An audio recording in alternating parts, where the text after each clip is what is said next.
Hi sir. Hi. Thandel trailer ఎలా ఉంది sir? Trailer బాగుంది.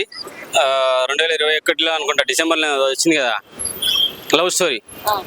వాళ్ళిద్దరి మధ్యన నిజంగా సినిమా రావడం సినిమా ప్రేక్షకులకి కాదు యావత్ ప్రపంచానికి తెలుగు ప్రేమికులకు కూడా ప్రేమికుల రోజు అని 14వ తారీఖు ఏదో చేసేసుకుంటారు కదా, అది కాదండి, చాలా తప్పది.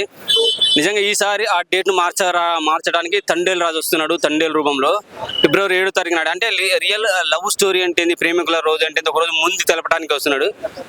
మనకు ఫస్ట్ సినిమాతో వీళ్ళిద్దరు కలిసి వచ్చి లవ్ స్టోరీ అని చెప్పేసి అది సక్సెస్ కొట్టేసుకొని ఇప్పుడు అది రియల్ స్టోరీ. ఈసారి ఫిబ్రవరి 7వ తారీఖు నాడు రియల్ స్టోరీతో రాబోతున్నారు తండేల్ రాజు అండ్ సాయి పల్లవి ఇద్దరు కలిసి, బుజ్జి తల్లి కలిసి. సో ఎంత హృదయం అతుకుపోయే సన్నివేశాలు అంటే ఇట్లా ఎవరో పట్టుకొని గుండెని పిండేస్తున్నారేమనే ఫీలింగ్ కలిగింది. వాళ్ళు మాట్లాడుకుంటే కొన్ని సన్నివేశాలు చూస్తుంటే ఆ సౌండ్ బీజిఎం ఉన్న చూసారు, ఆ బుజ్జి తల్లి అన్నప్పుడు అని పోతున్నది. ఎట్లా అంటే వాళ్ళు ఎంత బాధపడితే ఆ మ్యూజిక్ డైరెక్టర్ ఆ మ్యూజిక్ ఇచ్చి ఉంటాడో ఒకసారి అర్థం చేసుకోండి.